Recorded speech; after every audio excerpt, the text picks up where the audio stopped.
Well, thanks to all of you for coming out to our service this morning, and I pray that the rest of this Christmas day is wonderful for each and every one of you. Not so fast, preacher man.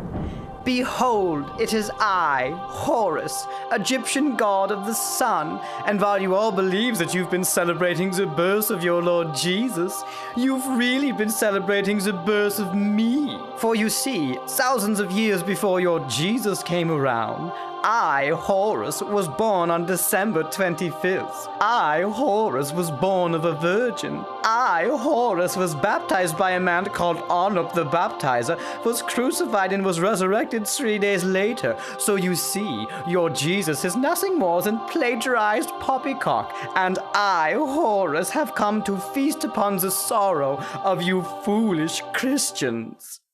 Yeah, none of the stuff you just said is true.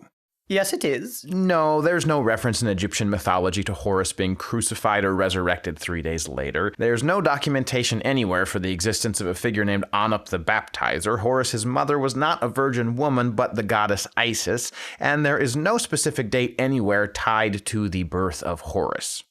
I'm pretty sure there is. Actually, no. All of these claims and many others indicating that early Christians yoinked the mythology of Horus and stuck it on top of Jesus were all completely made up by Gerald Massey, a 19th century cuckoo banana-bird self-taught Egyptologist who never provided the slightest shred of evidence for any of these claims and who was laughed out of the room by every serious Egyptologist on the planet. So thank you very much for your attempt to ruin our celebration of Christ's birth, but I'm afraid we're all still having a very Merry Christmas, Horus. Horus? Did I say my name was Horus?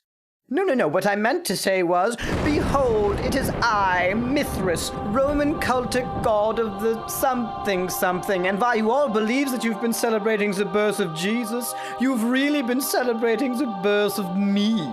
For you see, I, Mithras, was born of a virgin. I, Mithras, had 12 disciples, and I, Mithras, gave those disciples a meal consisting of my body and my blood. Sound familiar, Christian dummies? Actually, Mithras was born from a rock, not of a virgin. He had 2 companions, not 12 disciples, and the Mithraic meal was one he shared with the sun god, where they feasted not on his own flesh, but on the flesh of a bull. But even if those claims were true, Christians were already confessing the virgin birth, recognizing the 12 apostles, and celebrating the Lord's Supper before they ever encountered any Mithraic cults. So I'm afraid that you've taken neither the holly nor the jolly out of our Christmas, Mithras. Oh, you must have misheard me. I'm not Mithras. I'm, Quetzalcoatl, Aztec god of the wind.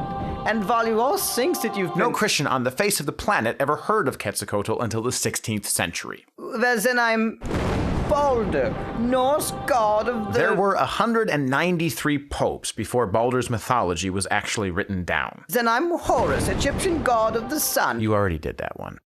All right, fine. I didn't want to completely humiliate you, but you've left me no choice. I shall now unveil myself to be the ancient deity whose mythology was inarguably stolen by early Christians. Behold, I am...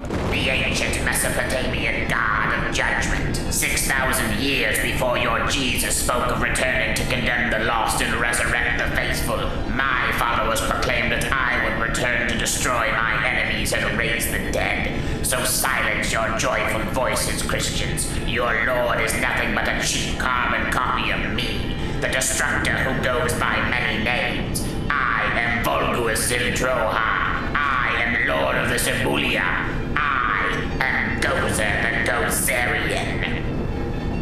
Gozer the Gozerian is from Ghostbusters. Dang it, why do so many people still know that movie? Sing, we join us all together. I don't understand. If all the things that Gerald Massey said about me were complete fabrications, with no textual evidence whatsoever, why do atheists like Bill Maher reference these claims as if they were true? Well, Horus, I suppose it is strange that people who insist that they won't believe anything without verifiable evidence are more than willing to believe anything without verifiable evidence, as long as that thing can be used to mock the gospel. But we shouldn't be surprised when people reject proof of Christ's resurrection in favor of demonstrable lies that let them remain in unbelief. After all, Jesus did say, if they do not hear Moses and the prophets, neither will they be convinced if someone should rise from the dead. I said that before Jesus did. Oh, you absolutely did not! Of the wind and